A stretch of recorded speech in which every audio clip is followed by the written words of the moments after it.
You sit down at your desk. It's quiet, your calendar is clear, and the tools are right in front of you. This is the place where the work is supposed to happen. You know exactly what you want to achieve today. You have the time blocked out. You genuinely want to do it. And yet, you sit there, totally frozen. It's easy to look at that paralysis and assume you don't care enough, or that your goal isn't compelling. But the friction you're feeling has almost nothing to do with your baseline motivation. Human ambition tends to break down at one highly specific, microscopic point in time. It occurs at the exact moment you have to cross the threshold from thinking about a task to actually initiating it. This difficulty at the starting line stems from a structural error in how we frame the transition to work. Look at the life cycle of a typical task. Over here on the left, you have the intention, the decision that you want to do the work. Over on the right, you have the physical action. And between them is a massive, empty void. Psychologists call this gap the deliberation space. Because your intention is vague, something like, I want to work on my project today, your brain is forced into high-stress, on-the-fly decision-making about when, where, and how to actually begin. You start negotiating with yourself. Should I open the software right now? Maybe after I check my email. I don't really feel quite ready yet. That internal debate is oxygen for hesitation.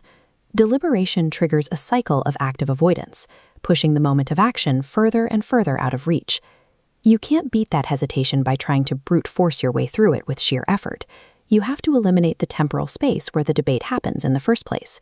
Cognitive scientists use a specific planning technique built to bypass that gap entirely. This technique is called an implementation intention. The mechanics are incredibly simple. It's an if-then formula that wires a concrete situational cue directly to a resulting behavior. When situation X occurs, I will do behavior Y.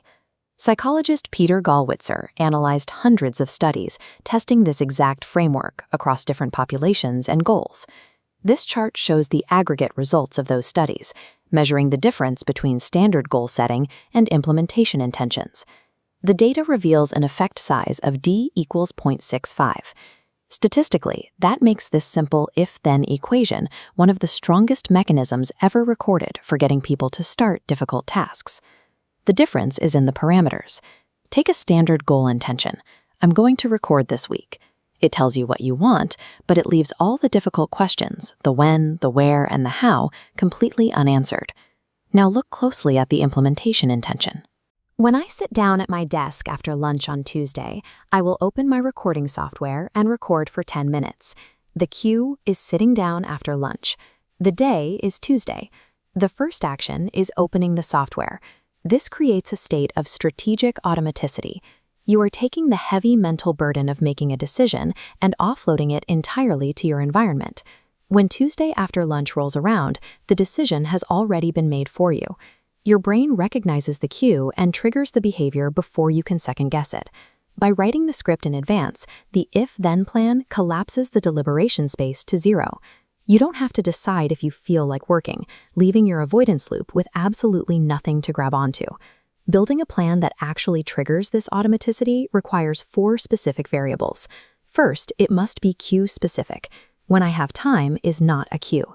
Your trigger has to be rooted in physical reality, a precise time on the clock, a specific room, or an event that reliably happens every single day.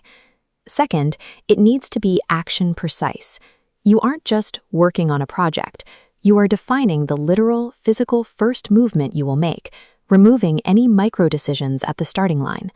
Third is a minimum viable scope. The goal here is just to cross the threshold. Keep the time constraint incredibly small, like 10 minutes, so the mental resistance to beginning stays low. Fourth, it has to be pre-decided. The plan must be locked in hours or days before the action, while your stress levels are low. Together, these 4 rules extract willpower from the equation. They turn a nebulous desire into a mechanical, executable system. Doing meaningful work is demanding, but the actual execution of a task is rarely the thing that stops us. The true friction is concentrated in the first few seconds of initiation. The pre-planned environmental cue serves as a mechanical trigger. When the cue occurs, the behavior follows, bypassing the need for a conscious decision at the moment of action. Meaningful work doesn't require constant surges of willpower. By engineering a precise trigger to handle the initiation, you remove the space where avoidance lives.